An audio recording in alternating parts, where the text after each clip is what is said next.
Hello and welcome back for another Torah Tuesday. I'm glad to have you with me again. This is our third and final installment on the Song of the Sea.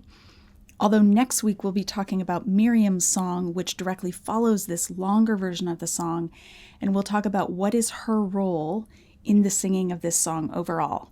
So stay tuned until next week for that. But today we're picking it up in Exodus 15, verse 13. As usual, I'm reading from my own translation from Hebrew. So I'm reading the Hebrew text, translating it into English myself so that I can capture the wordplay and investigate each of the meanings of the words as I go. You led with your loyal love people whom you have redeemed. You guided with your strength toward your holy habitation. The peoples heard, they will tremble. Anguish seized those dwelling in Philistia. At that time, the chiefs of Edom were dismayed. Shaking seized the leaders of Moab. All those dwelling in Canaan melted. Terror and dread will fall upon them. By the greatness of your arm, they will be as still as a stone. Until your people, Yahweh, passed through, until the people you acquired passed through. You are bringing them in and planting them on the mountain of your inheritance, the site you made for your dwelling. Yahweh, the sanctuary, Lord, your hands established. Yahweh will reign forever and ever. Okay, lots for us to talk about here. The beginning of the Song of the Sea focused on the defeat of Pharaoh and his army and how God split the sea and how God used the sea to swallow them. This section of the song explores the international ramifications of God's work in saving Israel. The other nations take notice, or they will take notice as soon as they hear the word about this. So we're going to work through verse by verse, and I'm going to talk about some of the key words in the psalm or the song. So in verse 13, you led with your loyal love people whom you have redeemed.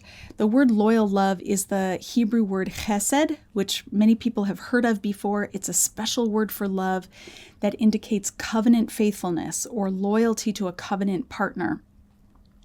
This is not arbitrary, God's deliverance of his people out of Egypt. He doesn't just randomly choose someone who's struggling, but it's based on the covenant he made with Abraham in Genesis 12 and 15 and 17.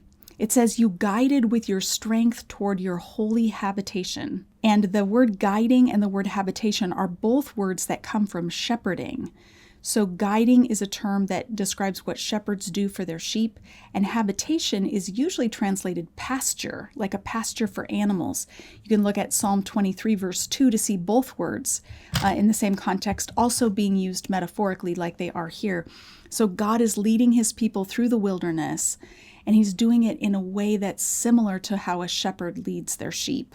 Notice that the destination of this journey is God's holy habitation.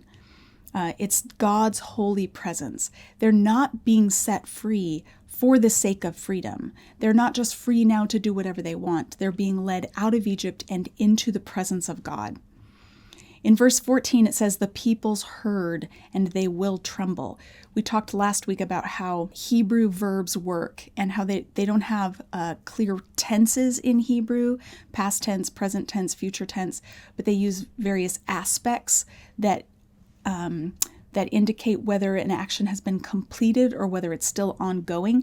And in poetry, it's normal to use a variety of different aspects side by side for the sake of variety and a kind of balancing out between lines.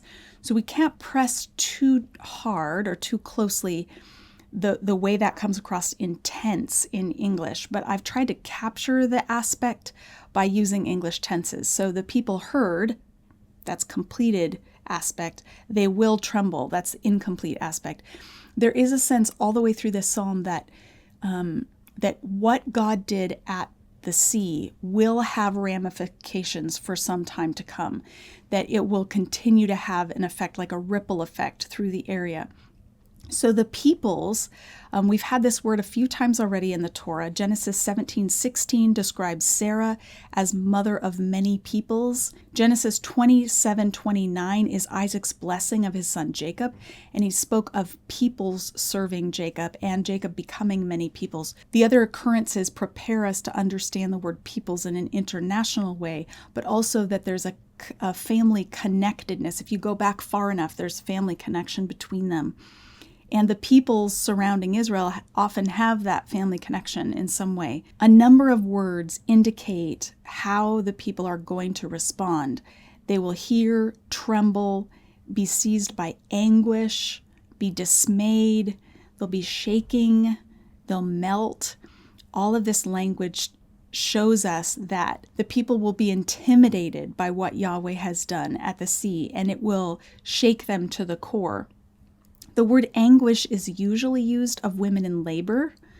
A woman in labor is writhing in anguish, that kind of anguish, and that gives us a sense of how desperate these people are feeling when they hear the news of what Yahweh has done for Israel. 3 other passages you might take a moment to look up that will show you a bit of the proof that this happened, where we see that the ripple effects travel to other nations. So Deuteronomy 2:25, Joshua 2 verses 8 through 11, and 1 Samuel 4 all describe the nations responding in trembling. The passage from Joshua 2 is especially poignant because it's Rahab's testimony to the spies at Jericho about how they're all melting in fear.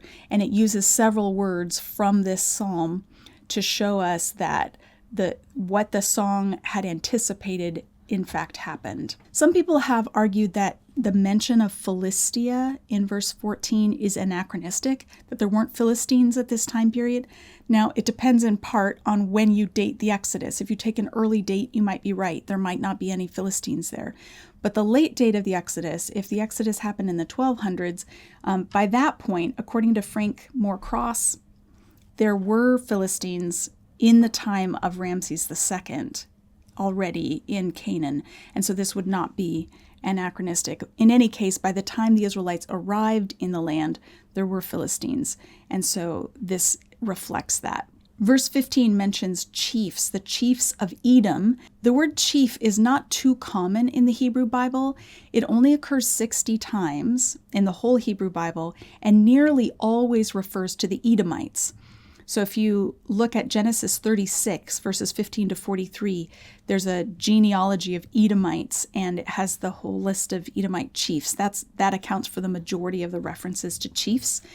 Now, the Edomites descended from Esau, the brother of Jacob. So I think it's especially interesting that this passage says, at that time, the chiefs of Edom were dismayed, because the word dismayed only appears one other time in the Torah, and it's for that moment in Genesis 45, verse 3, when Joseph's brothers were shocked to discover that their very own brother, the one they sold into slavery, was the ruler of all Egypt. You can get a sense for why that might be shocking and dismaying when the brother you picked on and bullied and sold into slavery now has authority over you and your very lives. You can see why that would be a little bit intimidating. And similarly, here, the chiefs of Edom are dismayed because their brother Jacob and his descendants are being shown to be under the care of Yahweh and under the victorious kingship of Yahweh. So I thought that was a fun connection. Verse 16 speaks of passing through, until your people passed through, until the people you acquired passed through. Edom and Moab were in fact the territories that Israel passed through on their way to Canaan after their time at Sinai. And we've just had reference to Edom and Moab in the verses before this. Verse 7 refers to the mountain of your inheritance. And that phrase, a couple of things to note about it. First of all, the mountain of your inheritance probably refers to the mountain as being God's. That is, it belongs to God, not a mountain that God gives as an inheritance, but one that belongs to him. There's a phrase in Ugaritic, which is an ancient related language to Hebrew, that is used very similarly, and it refers to Mount Zephon in the north part of Canaan as the mountain of the inheritance of the gods.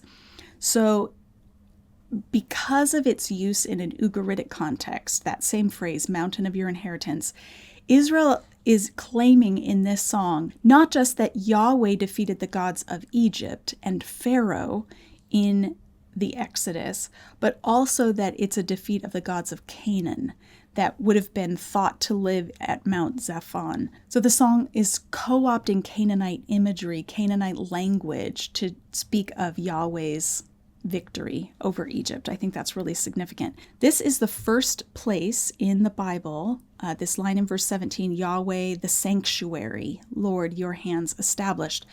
That is the first mention of sanctuary in the Bible. And it's interesting that God will build it, according to the song. It's not a man-made sanctuary, but it's a divine sanctuary.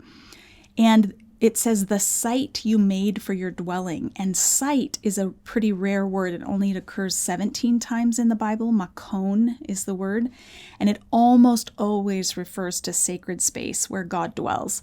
So he's bringing them to the mountain, and it's the site he made for his dwelling, which is the right word to use for a place where he's going to establish his sanctuary. So we might ask, what is the mountain of his inheritance? What mountain is he talking about? Could it be Mount Sinai, where they're headed and they're going to experience the presence of God? Well, the reason that doesn't seem quite right is because it says you're bringing them in, which is language that is often used for the entry into Canaan, and you are planting them on the mountain of your inheritance. And Israel didn't stay at Mount Sinai. They weren't planted there. Their stay at Sinai was temporary. So for these and other reasons, most people who are reading the psalm recognize that this is looking ahead, not just to Sinai, but past Sinai, into their entry into the land and eventually the establishment of God's presence on Mount Zion in Jerusalem.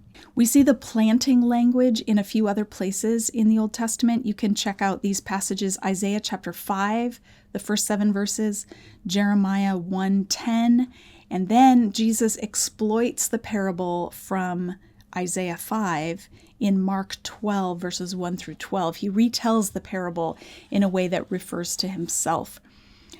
Finally, a comment on the last line of the song, Yahweh will reign forever and ever.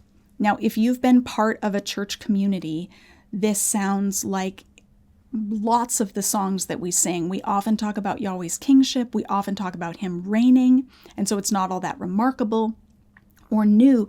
And we might miss the fact that this is the first time this metaphor of kingship is ever used to refer to Yahweh in the Bible.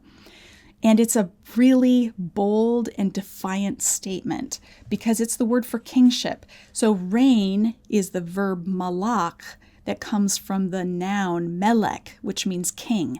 So they are just leaving Egypt, where Pharaoh was king, and now they are declaring Yahweh is the true king. He will reign forever and ever. So it's a radical statement. It's not just an exaltation of Yahweh, but it's a put down of Pharaoh and the kings of all the surrounding nations, showing that Yahweh is the ultimate ruler of all. I hope you've enjoyed this read through the Song of the Sea. I would encourage you to go back and read through the entire song in one sitting so that you can remember all the different nuggets that we've talked about over the past 3 weeks. And again, stay tuned next week for the shorter song of Miriam that follows, and we'll talk about her role in this song and in the book as a whole. Have a great week.